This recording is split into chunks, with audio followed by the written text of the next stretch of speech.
Bienvenue au centre évangélique La Réconciliation. Karibu kanisa mapatanisho. Une église au cœur de la réconciliation. Kanisa kati ya mapatanisho. Et nous sommes dans cette série sur Joseph ou le parcours de la vie. Tunasemezea Yusufu wala njia ya maisha. J'aime bien le foot. Shopendaka sana football.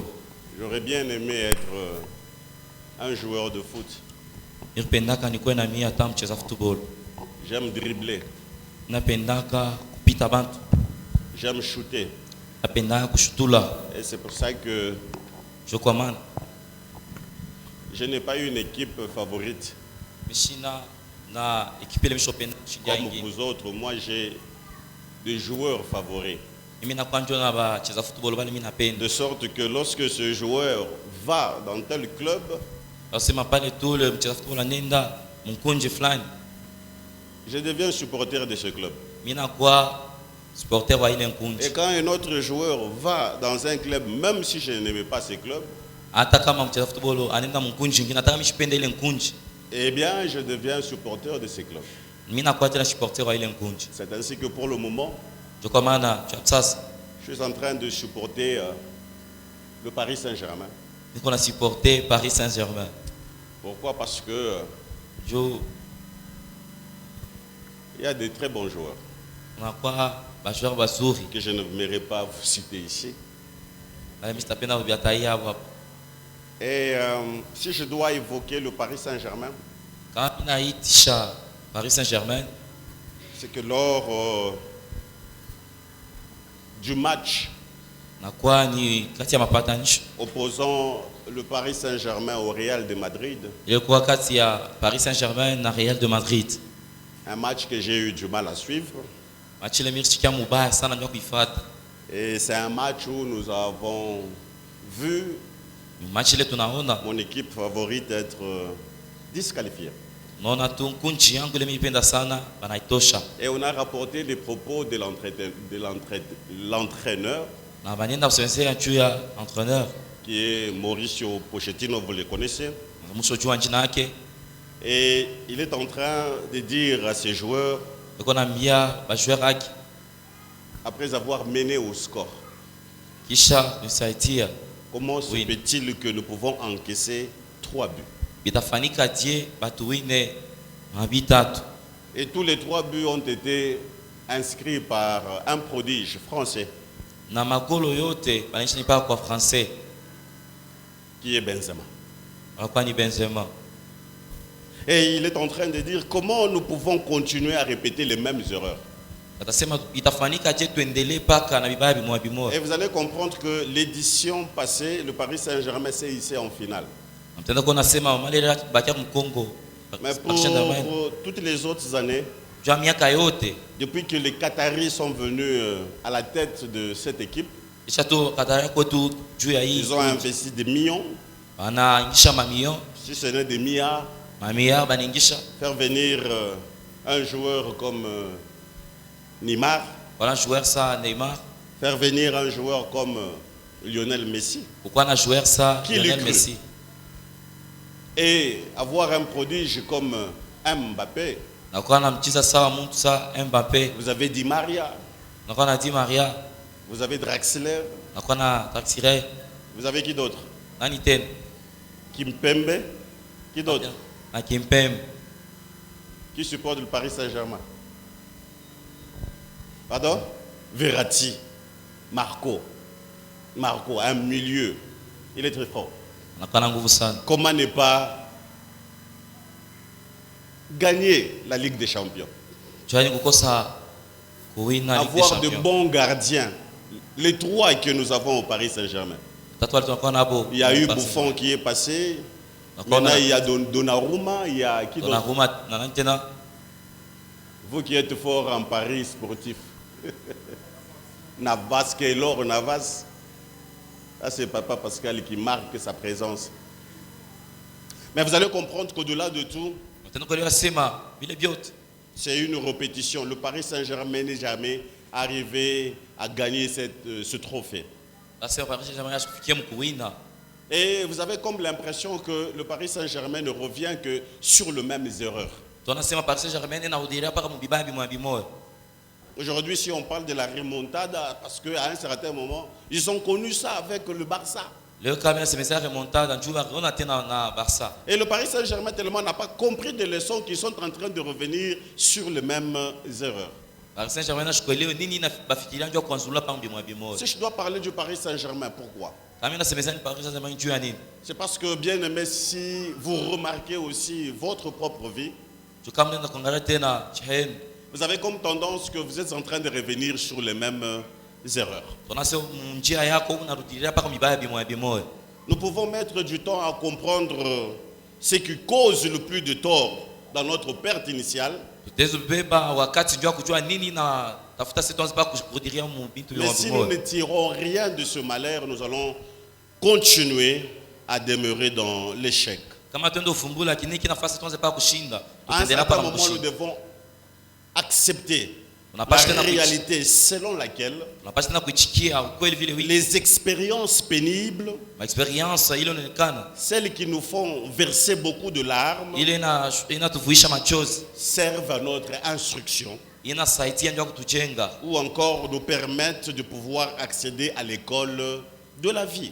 Et Joseph a appris en traversant des circonstances extrêmes, des circonstances difficiles, des circonstances pénibles, et il a su les surmonter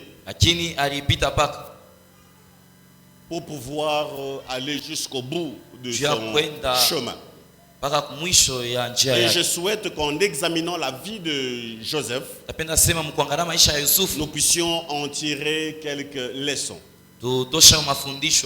Et donc, quel est l'objectif de cet enseignement? Nous allons poursuivre deux objectifs.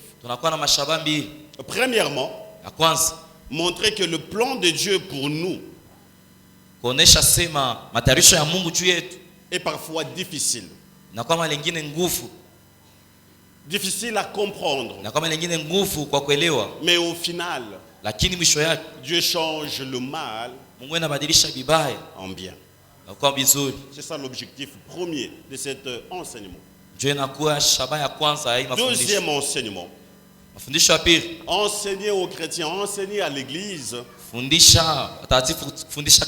que bien que nous ne puissions pas toujours être maîtres de ce qui nous arrive, mais nous pouvons être maîtres de notre attitude. Il peut arriver par moments que nous ne puissions pas contrôler les événements de la vie, mais nous pouvons contrôler notre attitude, notre caractère. Et cela dit, trois raisons du pourquoi il est important pour nous d'apprendre la vie de Joseph. Trois raisons.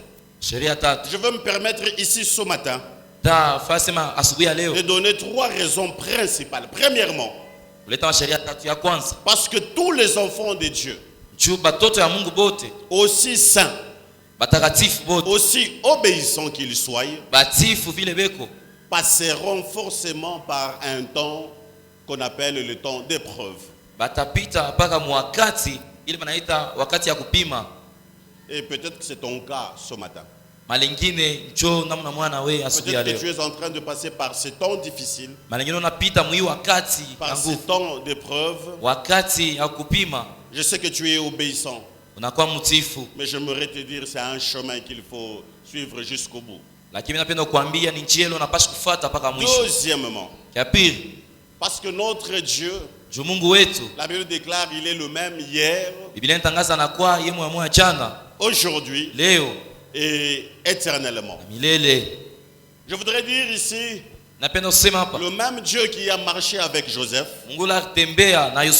est le même Dieu qui marche avec nous ce matin. Le même Dieu qui a marché avec Jacob est le même Dieu qui marche avec toi ce matin. Et si vous lisez la Bible, elle me dit ceci, le même esprit, suivez-moi très bien, le même esprit qui a ressuscité Jésus-Christ d'entre les morts, c'est ce même esprit qui est en train de nous animer aujourd'hui.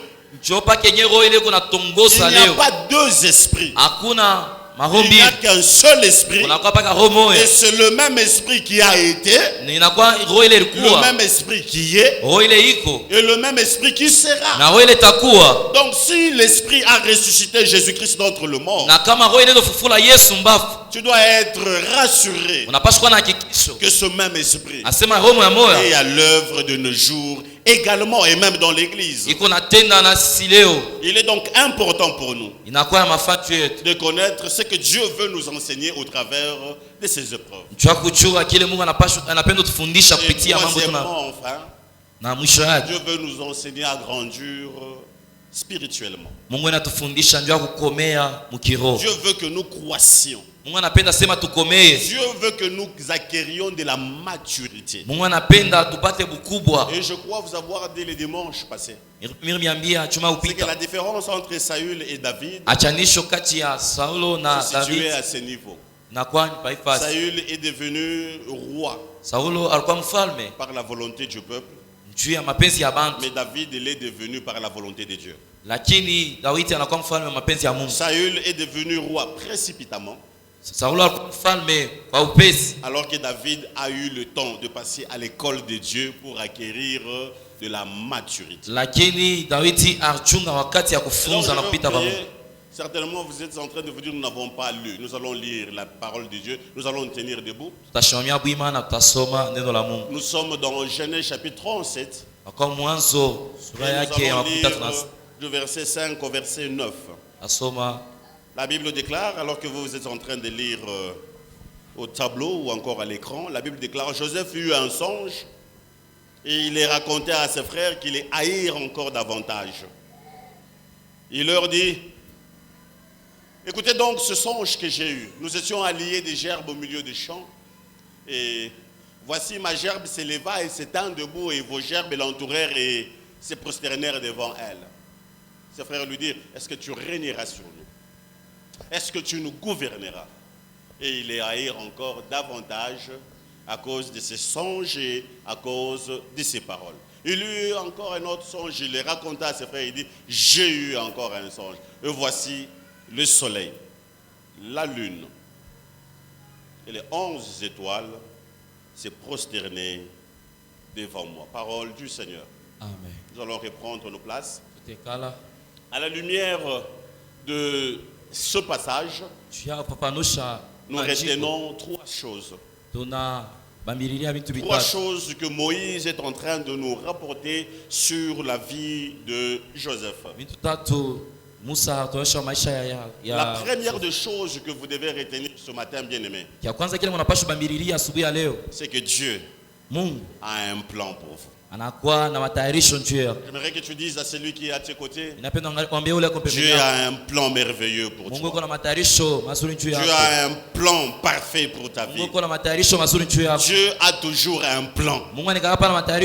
Amen, amen. Amen. Vous allez comprendre que ce qui paraissait comme un simple songe était en fait la révélation du plan de Dieu dans la vie de Jacob. En fait, Dieu a tout donné dans la vision qu'il a donnée à Joseph. En fait, Dieu ne s'est pas réveillé un jour pour commencer à expliquer à Joseph ça. Et Dieu s'est dit: la meilleure façon pour moi de donner le plan que je vais suivre dans sa vie, c'est de me révéler au travers d'une vision d'un songe. Et la vision que Joseph a eue était en réalité le plan plan de Dieu pour sa vie. Et tout était là dans la vision. Et à ce plan, j'aimerais ajouter deux choses. Encore deux faits. Premièrement, c'est que Joseph, il est le seul qui n'ait jamais donné d'interprétation à son songe, à sa vision. Mais ceci est sorti de la bouche de son père. Cela est sorti de la bouche de ce frère. Qu'est-ce que cela veut dire, bien-aimé? Certaines fois, quelquefois, les autres peuvent voir en nous ce que nous sommes incapables de voir de nous-mêmes par les yeux. Je répète, certaines fois, ceux qui nous entourent peuvent voir ce qu'il y a dans nos vies et nous sommes incapables nous-mêmes de pouvoir voir. C'est ainsi que ces frères ont interprété le songe. Ils voyaient ce que cet enfant deviendrait. Même si cela dit, Joseph lui-même ne savait pas. J'aimerais dire à quelqu'un ce matin, ce que tu seras, quelques personnes autour de toi le savent déjà. Et ce n'est pas parce que tu ne le sais pas que Dieu ne le sait pas. Dieu le sait. Quelquefois les hommes aussi le savent. Mais tu es le seul à ne pas connaître ce que tu seras demain. Quelquefois notre famille, notre environnement, en nous regardant seulement, peuvent interpréter, peuvent donner un sens à notre vie. Si nous allons réussir, si nous allons échouer. Je voudrais que quelqu'un ce matin me dise ce que je serai. Et parce que tu me le diras, je sais que ton attitude envers moi changera. Laissez-moi vous dire, bien aimé, quand Dieu vous révèle le domaine de ton voisin, je pense que même si tu pouvais le haïr, en tant que chrétien, tu devras tout faire pour s'attacher à lui. Et c'est cette erreur que les frères de Joseph ont fait. Parce qu'ils ont interprété les rêves, au lieu de s'attacher à leur frère, ils l'ont haï. Bien aimé, laisse-moi te dire, c'est une erreur, celle de pouvoir haïr la personne sur laquelle il y a la promesse de Dieu. C'est une erreur de jalouser une personne qui a le ainsi dit l'Éternel. Parce que si je remarque que tu me hais, lorsque je viendrai dans mon royaume, ah bien aimé, tu vas me regarder et tu ne sauras pas m'approcher parce que tu sais ce que tu as fait à ma vie. Mais j'aimerais dire à quelqu'un ce matin, même lorsque tu viendras dans ton royaume, j'aimerais dire comme à ces brigands qui est sur la croix, frère, malgré que je t'ai jalousé, malgré que je t'ai haï, malgré que je t'ai rejeté, souviens-toi dans ton royaume. Souviens-toi. Nous sommes des hommes. Ce qui est arrivé est arrivé. Dieu nous demande de pardonner. Pardonne-moi. Mais lorsque tu seras, souviens-toi de moi. Deuxième fait. Cela concerne la répétition. Vous savez, si Dieu vient dans votre vie une fois, c'est bon. Mais si Dieu vient deux fois dans ta vie, tu dois ouvrir grandement les yeux. Tu vas ouvrir grandement tes oreilles. Parce que le fait pour Dieu de revenir 2 fois dans ta vie voudrait dire que Dieu veut que tu retiennes le message. Et je parle à quelqu'un ce matin. Dieu a parlé 1 fois. Dieu t'a parlé 2 fois. Alors c'est possible que Dieu ne te révèle plus son plan. Il a déjà révélé son plan. Quand il t'a parlé 2 fois. 2 fois. Et Dieu voulait à ce que Joseph se souvienne toujours de cela. J'ai encore des visions dans ma tête. J'ai encore des rêves que j'ai eus. Je sais que là où tu es, si je demandais à quelqu'un de passer ici, de nous expliquer un rêve qui est attaché à sa vie, je pense que la plupart d'entre nous, vous me diriez, un jour Dieu m'a montré ça. Un jour Dieu m'a montré ça. Un jour Dieu m'a montré ça. J'aimerais te dire ce matin, avec conviction, ce que Dieu t'a montré se réalisera. Je ne sais pas comment, je ne suis pas Dieu, mais je sais une chose. La Bible déclare, il dit et la chose arrive. Il ordonne et elle s'accomplit. Ce que Dieu a dit, ce que Dieu a prononcé sur ta vie se réalisera. J'aimerais encore dire à quelqu'un ce matin, n'oublie pas les paroles prophétiques. N'oublie même pas les songes que tu as eus, car ils peuvent être la révélation du plan de Dieu dans ta vie. Ce que tu rêves, c'est juste un plan.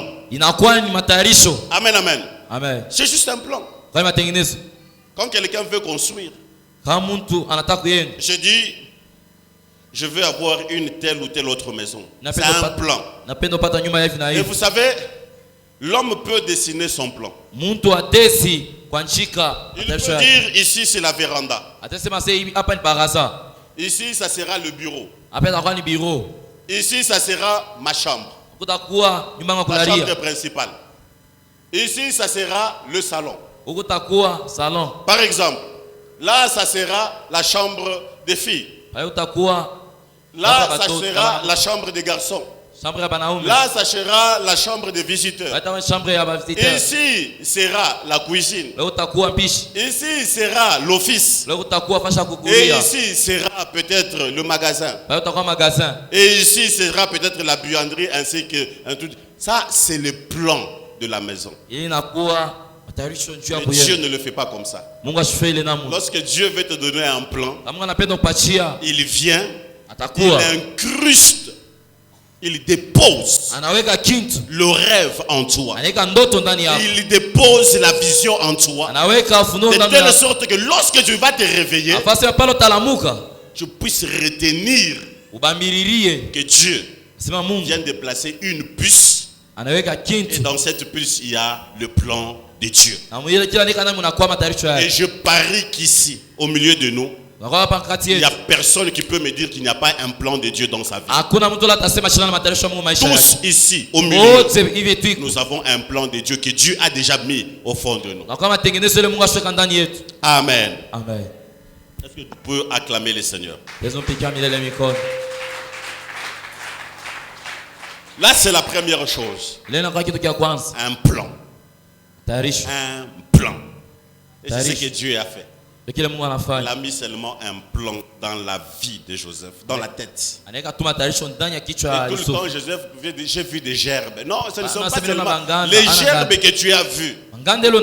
Ne sont pas seulement des gerbes. En réalité, les gerbes représentent les hommes. Le soleil, la lune, les étoiles, ce ne sont pas seulement ça. Non, ça représente le gouvernement.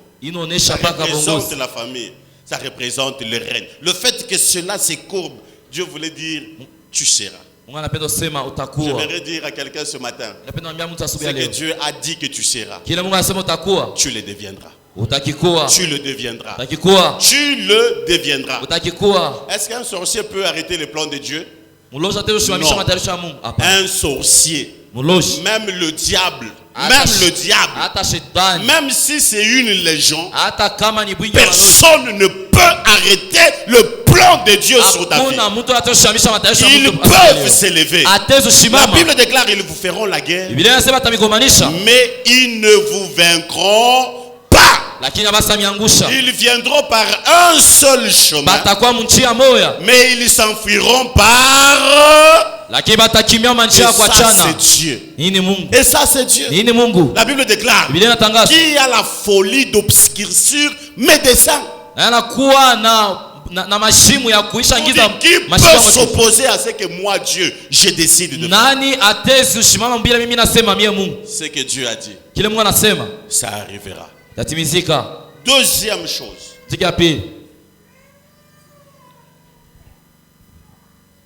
ça c'était juste des images. Dieu a toujours un plan. Dieu sait ce qu'il fait. Et enfin, il fait chaque chose bonne en son temps. Deuxième chose,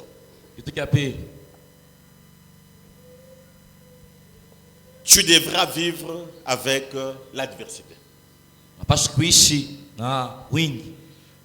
L'adversité ici, je veux parler du malheur. Par adversité ici, je veux parler de la calamité. Par adversité ici, je veux parler des épreuves. Par adversité ici, je veux parler du désastre. C'est vrai que Dieu t'a donné le plan. Mais dans ce plan ici, ce n'est pas que directement lorsque tu dessines le plan, directement tu entres dans ta maison. Non. Il faut un tracé. N'est-ce pas? Oui. Il faut faire des piquets. Il faut payer les fils. Il faut creuser. Mais en ce moment-là, il faut aussi de l'argent. Pour payer le moellon, il faut faire la fondation. Il faut faire le chape. Il faut payer les briques. Comme quelqu'un qui est en train de me dire, il ne faut pas que tu piques chez ma brique. Mais pour avoir cette maison, soit tu payes les briques, soit on a fait chicha. Mais tout cela demande des efforts. Et bien sûr, bien aimé, le plan de Dieu peut être là. Mais ce plan de Dieu n'enlève pas les épreuves. Lisons. Jacques, chapitre 1, 2 à 4. La Bible déclare, mes frères, dis à celui qui est à tes côtés, mon frère. Dis à celui qui est à tes côtés, ma soeur. Et moi je dis comme l'apôtre Paul, il dit, mes frères. Regardez. Est-ce qu'on peut lire tout ça à haute et intelligible voix? Je voudrais que cela reste. On y va. 1, 2, 3. Vous lisez très bien. Oui, oui. Vous lisez très bien. Je voudrais que nous allons nous tenir debout. On est qu'à la salle. Lis à haute et intelligible voix. Dans mon français, moi, il y a bien. Nous sommes en train de respecter la virgule, le point, virgule. Amen, amen. Amen, amen. Amen. Nous sommes venus ici pour étudier. Nous y allons. 1, 2, 3, on y va. Mes frères. Ah, voilà. Vous avez compris comme vous avez mis un temps de silence. Hein? Mes frères. C'est comme ça. Allez, cette fois-ci maintenant, on y va. 1, 2, 3. Mes frères. Voilà. Ah, toi, regardez. Non, on commence. Cette fois-là, mes frères, et on continue. 1, 2, 3. Mes frères, regardez ainsi.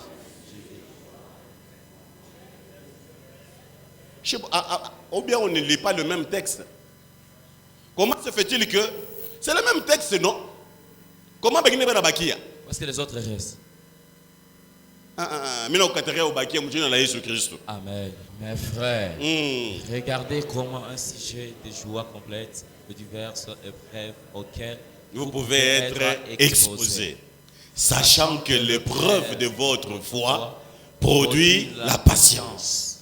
Mais il faut que la patience accomplisse parfaitement son œuvre, afin que vous soyez parfaits et accomplis sans faillir en rien. Est-ce que tu peux acclamer le Seigneur? Nous reprenons nos places. Et à travers ce passage, en fait, Jacques voudrait nous mettre en garde contre 4 choses.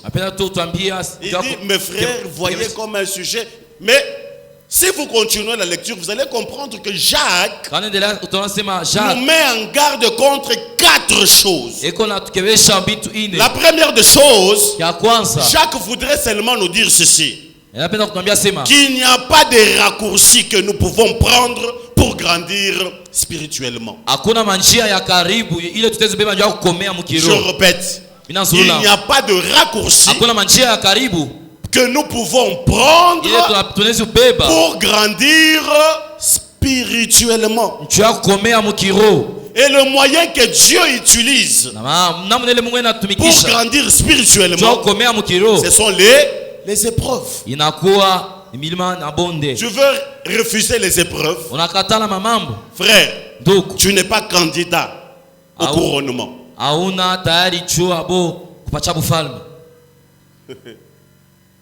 Quand vous voyez la rose, généralement c'est ce qu'on voit, non?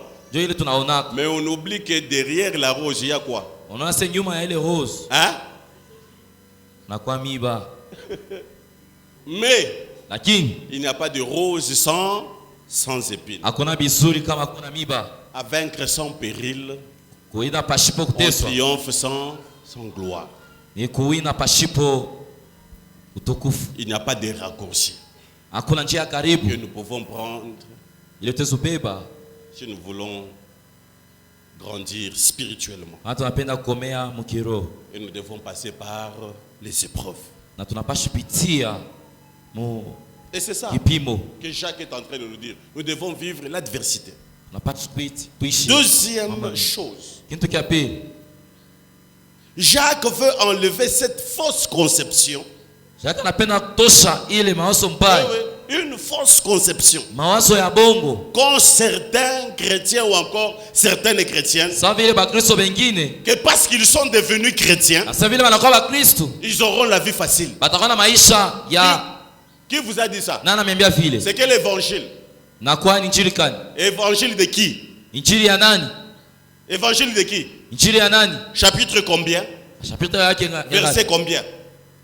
C'est une fausse conception. Si on vous a dit que venez à Jésus et vous allez, parce que tu manques de véhicule, tu dis venez à Jésus, tu vas avoir le véhicule. C'est faux. On t'a menti. Tellement que tu trembles trop avec le CV, avec ta lettre de motivation, ton sac, tu es là. Tu entends un prédicateur qui dit non, frère. Si tu n'as jamais accepté Jésus comme ton Seigneur ainsi que ton Sauveur, accepte-le et tu auras le travail. Et toi tu te jettes comme ça à l'eau. Une semaine après, bon, dis-moi, depuis que tu as accepté Jésus, tu as le travail. Et tu penses que les problèmes seront résolus comme ça? Et c'est ça, grandir spirituellement. Amen, amen. Nous devons croître en Jésus. Nous ne devons pas rester enfants. Non. Un enfant est ballotté par les vents. Nous devons croître et comprendre que même chrétiens, nous ferons face à l'adversité. Oui, tu peux être en train de travailler et Dieu permet que le travail cesse. Et ça te permet de grandir spirituellement. Tu te dis avec ou sans travail, mon Dieu pourvoira. Dis-moi, depuis que tu n'as pas le travail, depuis que tu ne travailles pas, vous allez vous rendre compte que chaque jour qui passe, Dieu pourvoit.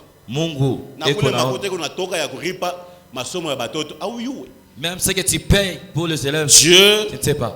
Pourvoit.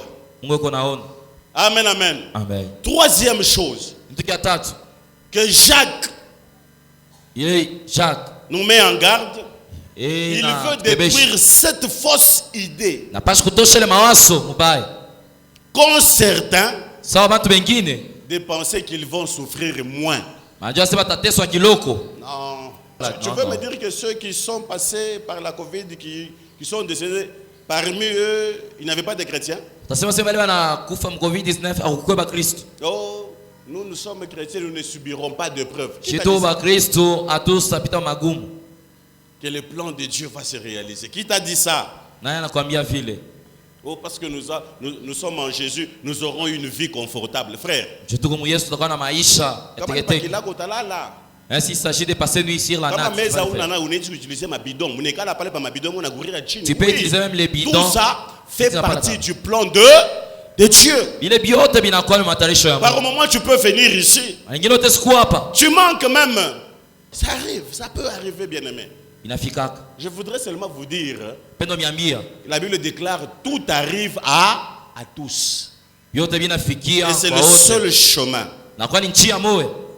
pour grandir. Oh, nous aurons de l'argent, nous aurons les poches pleines. Non, ce n'est pas ça. J'aimerais vous dire ce matin, la vie chrétienne n'est pas quelque chose qui garantit que vous aurez la vie facile. La vie chrétienne n'est pas quelque chose qui garantit que vous aurez la vie facile. Écoutez ce que Paul est en train de dire à Timothée. 2 Timothée chapitre 3 le verset 12. 2 Timothée chapitre 3 verset 12. Tous ceux qui veulent vivre pieusement en Jésus seront persécutés. Tous. Vous qui avez fait le français, c'est quelle nature ou quelle fonction? On a dit quelques-uns. C'est ce qu'on a dit. On a dit tous. Tous ceux-là qui veulent vivre pieusement en Jésus-Christ seront persécutés. Alors attends-toi à la persécution. Jésus a été persécuté.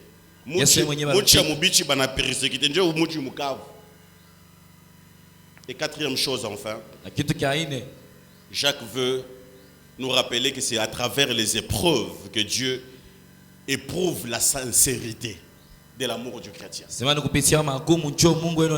Oui. Dieu veut voir si vraiment tu l'aimes. Simon, fils de Jonas, m'aimes-tu? Tu sais que je t'aime. Paix mes prébis. Mais Simon ne savait pas que Satan était en train de le réclamer. Par moment, les épreuves, Dieu veut voir si vraiment nous l'aimons ou nous ne l'aimons pas. Je vais voir si cet enfant réellement m'aime. Amen, amen. Est-ce que tu aimes Dieu? Est-ce que tu vas aimer même Dieu? Si tu passes nuit sans manger, même sans travail, est-ce que tu vas aimer Dieu? Oui. Est-ce que tu aimes Dieu? L'amour de Dieu dépasse tout ce que nous pouvons avoir. Que Dieu ne me donne pas mon amour pour lui ne change pas. Je vous donne des exemples. Pour Abraham, le plan de Dieu devait passer par quoi? Par la famine, par la stérilité de sa femme, par l'Égypte. Oui. Pour Jacob, sa vie a commencé par la fuite. La fuite d'Ésaü à la maison. Il s'est retrouvé avec Dieu à Péniel. Il est allé à Pandaran. Là, il a fui. Il a été obligé d'être rencontré par Dieu. Et c'était la face à face, la lutte. Après, sa fille a été violée. Ses enfants ont tué. Bien aimé, c'est ça la vie d'un homme. Et le plan de Dieu pour Jacob devait passer par cela. Le plan de Dieu dans la vie de David devait passer par quoi? Regardez, il est ouin quand il est enfant. Il est oint, n'est-ce pas? Le prophète est allé, il l'a oint. Mais vous allez comprendre que David n'a pas eu la vie facile. Sur lui, il y avait la royauté, mais il était obligé de fuir Saül, sur qui il n'avait pas de royauté. Laisse-moi te dire, c'est vrai que tu crains Dieu. C'est vrai que Dieu a parlé sur ta vie. Mais par moment, sur le parcours de ta vie, il sera peut-être question de fuir. La vie de David a été divisée tantôt dans les cavernes, tantôt ici. Lorsqu'il a été, même son fils Absalom qui a pris ses concubines, il a couché. Quelle humiliation. Et là, même son conseiller qu'on appelle Achitophel a tourné le dos contre lui. Il se retrouvait seulement avec 2 ou 3 personnes. Les autres sont restés. Et il est en train de monter la colline, en train de pleurer. Cet homme sur qui Dieu a dit que tu seras le roi de mon peuple. Cet homme que Dieu a destiné de régner sur Jérusalem, sur Israël. Et le voilà en train de fuir.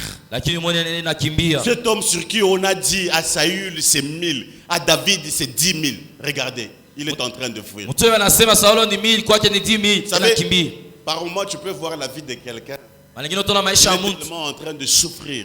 Tu te dis, Anabamba Riobo. Aïna problème. Ce n'est pas grave. Aïna problème. Je ne fais que suivre mon parcours. Dieu seul connaîtra comment sera ma fin. Amen, amen. Dieu seul sait comment. Quand tu entres dans ton règne, lorsque tu vas entrer dans ton règne, tu n'auras même pas à appliquer tout répond à ta vie. Frère, j'ai serré la main. Frère, viens. Viens. Donne-moi une mélodie. Donne-moi une mélodie. Ah, donne-moi une mélodie. J'aimerais qu'un jour nous arrivions à chanter. Voici la fin de mes souffrances. Quand Jésus, je suis sauvé. À toi, pour tout ce monde, un jour j'irai, veux-tu. On répète, voici la fin de mes souffrances. En Jésus, je suis sauvé. Je suis sauvé de la victoire sur tout ce monde. Suis-moi très bien. Un jour j'irai perdu. Encore une fois. Voici la fin de mes souffrances. Parce qu'en Jésus, je suis sauvé, j'ai la victoire sur tout ce.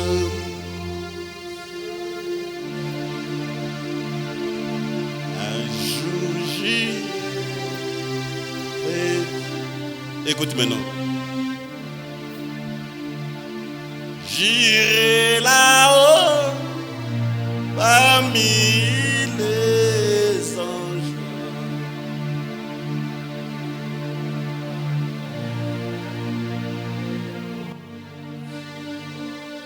La consolation vient. La consolation vient. Je voudrais t'annoncer la fin de tes souffrances. Je voudrais t'annoncer la fin de tes pleurs. Je voudrais t'annoncer la fin de la confusion. Je voudrais t'annoncer la fin de la honte. Je voudrais t'annoncer la fin de la fuite. Je voudrais t'annoncer la fin de toutes choses. Je voudrais t'annoncer la fin de la stérilité. Je voudrais t'annoncer la fin du chômage. Je voudrais t'annoncer la fin de la honte et de l'opprobre. Parce que tu es Dieu. Les cantateurs disent, voici la fin. J'aimerais dire à quelqu'un, il y a toujours une fin à quelque chose. Il y a toujours une fin à quelque chose. Aujourd'hui, je suis en train de souffrir, mais je garde la foi. Je garde la foi que mon Dieu est mon Rédempteur. Il se lèvera le dernier. Il se lèvera le dernier. Tu as beaucoup pleuré. Tu as beaucoup demandé. Tu as beaucoup frappé aux portes. Personne ne t'a regardé. Je vais te dire ce matin, le rejeton de David, il est là. Il est là. Il est là.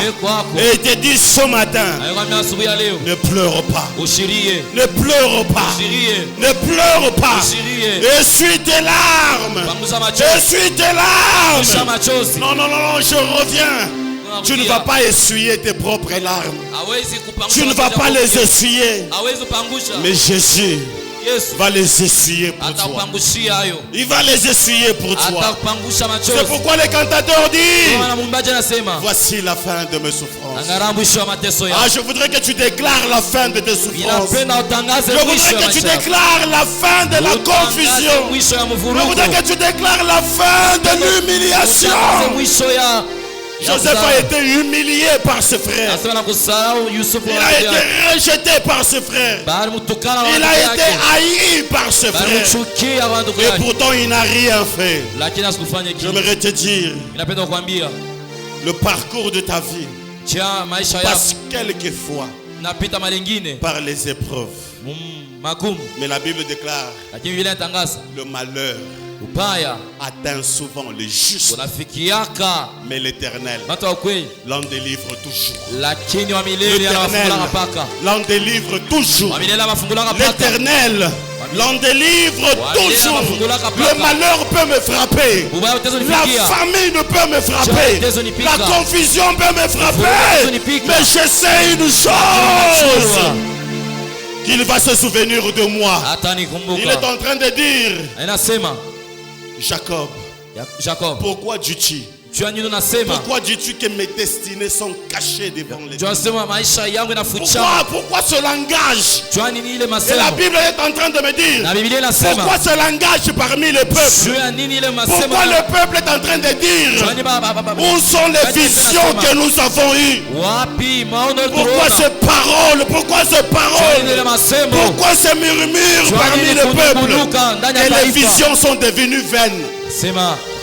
Et les visions sont devenues vaines. On a prêché, qu'on a prêché. On a prophétisé, qu'on a prophétisé.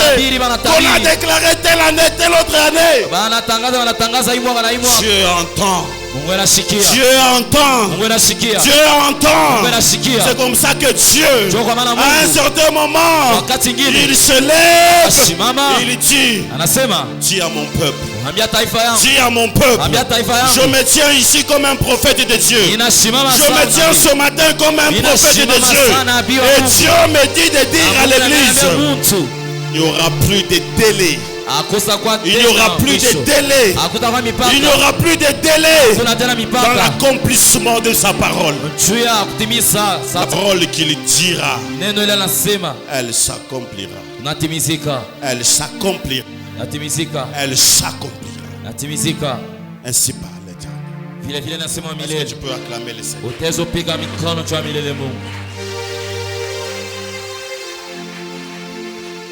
Vous allez comprendre que pour Joseph, ses songes ont décuplé la haine de ses frères. Pour Joseph, ses songes ont décuplé la jalousie de ses frères. Et ils ont fini par comploté de le faire mourir. Pourquoi? En fonction seulement de l'affection de son père envers lui. En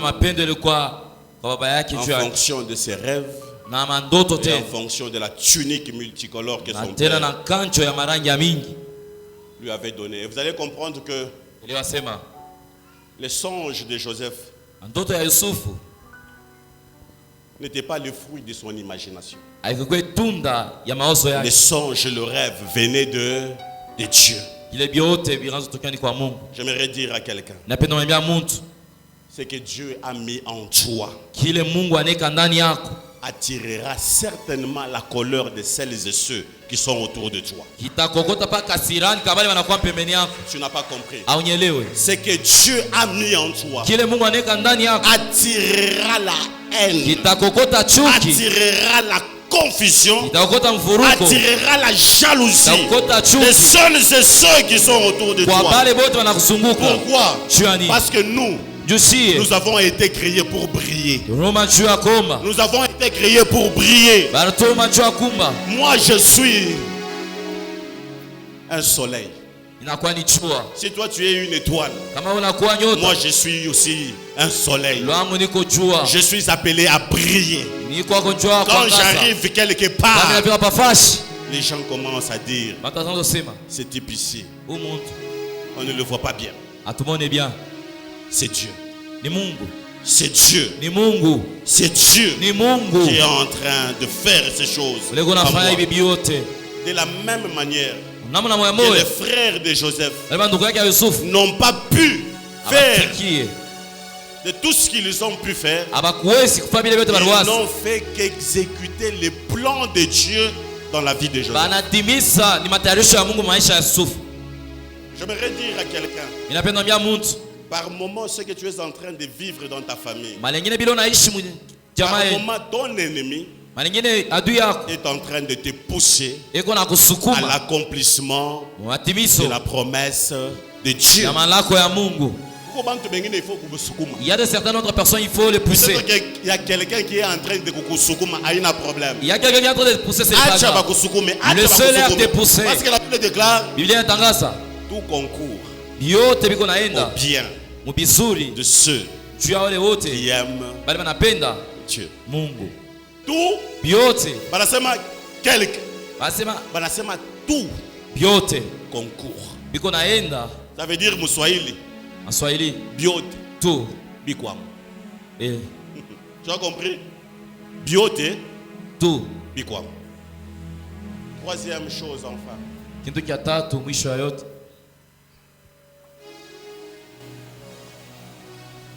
Dieu n'a pas renoncé à son plan. Dieu n'a pas renoncé à son plan. Celui qui est à tes côtés, Dieu n'a pas renoncé à son plan.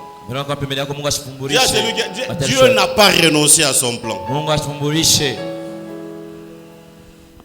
Si vous suivez la lecture, vous allez comprendre que lorsque Joseph plutôt est arrivé, au loin, ses frères l'ont vu. Ils ont dit, voici les faiseurs de songes. Et ils complotèrent de faire quoi? De le faire mourir. Ils ont comploté.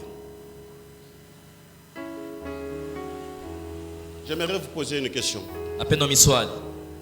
L'accomplissement de la promesse ou encore du plan de Dieu dans la vie de Joseph, c'était à Canaan, à Hébron ou bien en Égypte? C'était où? L'accomplissement. Ça veut dire qu'il fallait un moyen pour que Joseph se retrouve où? Mais comment il devait arriver en Égypte? On devait le vendre. On devait le vendre. C'est clair.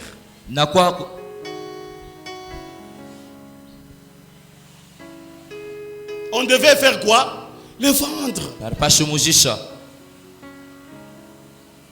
Et Dieu va utiliser les frères, les propres frères de Joseph pour l'y amener. Joseph voulait arriver en Égypte. Il avait les transports. La seule façon d'arriver en Égypte sans payer les transports, c'est faire quoi? Être vendu.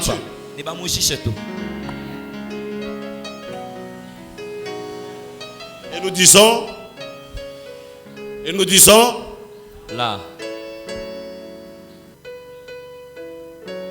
ne bloque jamais le plan de Dieu dans ta vie. Amen, amen. Ne bloque jamais.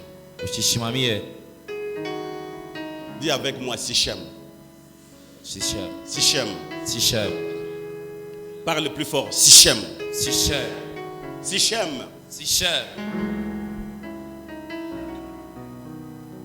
Où est-ce que Jacob habitait? À Canaan. Ok? À Hébron. Et ses frères sont partis où tondre mettre les troupeaux. À Sichem. Et le calvaire de Joseph a commencé non pas à Canaan mais à Sichem.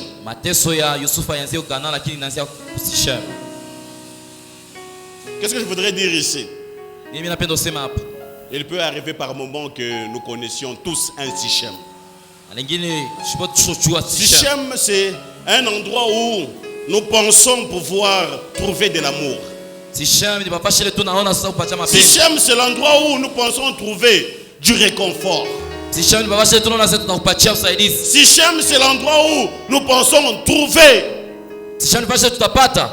de l'affection. Mais Sichem peut être à un certain moment un cauchemar pour nous. Peut-être que tu es à Sichem. Quand Joseph arrive à Sichem, il allait rencontrer ses frères. Mais c'est à Sichem. Lorsqu'il est parti, Jacob n'est jamais revenu. Si Joseph plutôt, si Jacob savait que il l'aurait retenu. Joseph est parti sans pour autant savoir que c'était le voyage de sa vie qui commençait. Peut-être que sur le chemin que tu es, c'est ça. Tu ne peux pas savoir. Peut-être que John G a le monde à chaque fois. C'est le chemin que tu as déjà vu. Tu vas connaître Sichem. Mais après Sichem, tu vas connaître la citerne. Quels ont été les premiers adversaires de Joseph? Ses frères, sa famille. Et la Bible déclare, lorsqu'ils l'ont vu, ils ont jeté Joseph où ça? Dans la citerne. Et puis quand ils l'ont fait sortir de la cité, ils ont dit, vendons-le. Et qu'est-ce que nous dirons à notre père? Que une bête féroce a fait quoi? A tué. Parlons d'abord de cette bête féroce. C'était qui? C'était quelle bête? Hein? Non, non. Donnez-moi le nom de la bête. Quand ils disent une bête féroce l'a dévoré, on parle du lion. Mais c'est ce que vous dites. Moi, quand je lis la Bible, je ne vois aucune bête. La seule bête, ce sont ses frères. Ce sont eux des bêtes. Ce sont eux qui l'ont dévoré. Il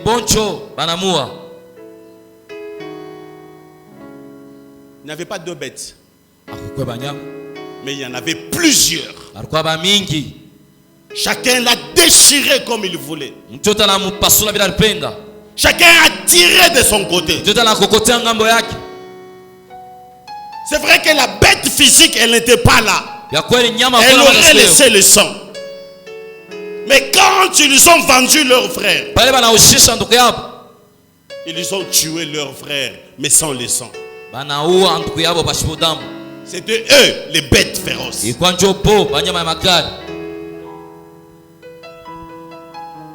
Et ils l'ont jeté dans la citerne. La citerne elle est où? Dans les déserts, n'est-ce pas? Laissez-moi vous dire, bien aimé, le lieu qui donne de l'eau, de l'eau nécessaire aux hommes ainsi qu'aux bêtes, ce lieu est devenu un lieu de cachot pour Joseph. Le lieu de vie, le lieu de survie est devenu le lieu de haine, le lieu de la mort. Et tandis que Joseph croupit, il est dans la citerne. La Bible déclare, ses frères étaient là en train de s'enjailler. Ils étaient en train de manger. Ils partageaient la nourriture. Et la Bible nous dit, quand ils sont arrivés, ils ont dit à Jacob, ton fils a été tué. Qu'est-ce qu'ils ont dit? Ils ont commencé à les consoler. On a dit, Père, pleurons ensemble. J'aimerais vous dire, généralement ceux qui nous consolent sont ceux qui nous font du mal. Généralement, ceux qui viennent avec des consolations. Non, mon frère, ça va aller. Tu auras l'autre travail. C'est lui qui t'aurait. Ceux qui nous font du mal, généralement, sont ceux-là qui viennent en pleurant. J'aimerais conclure en disant,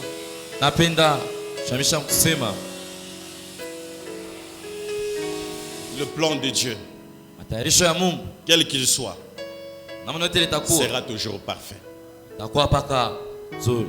Et trois choses pour conclure. Premièrement, Dieu peut nous distinguer même au milieu des circonstances les plus défavorables. Deuxième chose, Dieu peut nous faire trouver grâce même auprès de ceux qui sont élevés en dignité. Voyez là où Joseph a fini. Troisièmement, enfin, Dieu peut nous bénir même dans un pays qui est étranger au nôtre. Dépend de Dieu. Il faudrait que nous nous tenions debout. Et nous allons prier.